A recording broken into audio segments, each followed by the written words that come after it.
నమస్తే, welcome to HS24 news. నేను రేఖ. ఇవాటి స్పెషల్ స్టోరీ చూద్దాం.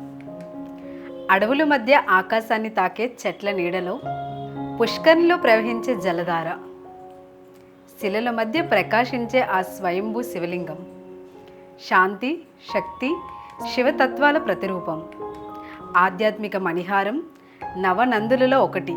అదే నంద్యాల జిల్లాలో మహానంది. ఈ మహానంది ప్రత్యేకతలు, విశేషాలు మన HS24 న్యూస్లో చూద్దాం.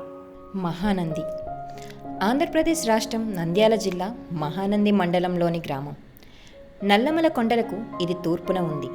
దీనికి 15 కిలోమీటర్ల పరిధిలో నవనందులుగా పిలువబడే 9 నంది పుణ్యక్షేత్రాలు ఉన్నాయి. నవనందులలో మహానంది ఒకటి.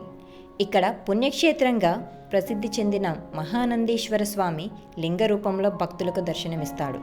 ఈ ఆలయంలోని నంది విగ్రహాన్ని ఒకే రాయితో చేయడంతో దీనిని ఏకశిలా విగ్రహంగా పిలుస్తారు. ఈ ఆలయం సుమారు 1500 నుంచి 1600 సంవత్సరాల నాటిదని చరిత్రకారులు అంచనా వేస్తున్నారు. ఈ దేవస్థానాన్ని శాతవాహనులు, చాళుక్యులు, విజయనగర రాజులు అభివృద్ధి చేశారు. ఈ ఆలయంలోని ప్రధాన ప్రత్యేకత స్వయంగా భూమి నుంచి ప్రవహించే నీరు. దీన్ని పుష్కరిణి అంటారు. ఈ నీరు ఎక్కడి నుంచి వస్తుందో ఎవరూ ఖచ్చితంగా చెప్పలేకపోతున్నారు. ఏ కాలంలోనైనా నీటి స్థాయి ఒకేలా ఉండటం ప్రకృతి మాయకి అద్దం పట్టేలా ఉంటుందని భక్తులు విశ్వసిస్తున్నారు.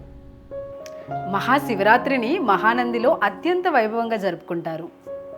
కార్తీక మాసం, సంక్రాంతి, నంది నవరాత్రులు లాంటి ప్రత్యేక రోజుల్లో వేలాది మంది భక్తులు తరలివస్తారు. చూసారుగా వ్యూయర్స్, ఇది ఇవాల్టి మహానంది స్పెషల్ స్టోరీ. ఇలాంటి మరెన్నో ప్రసిద్ధ దేవాలయాల గురించి, వాటి విశిష్టతల గురించి తెలుసుకోవడానికి మా ఛానల్ని సబ్స్క్రైబ్ చేయండి.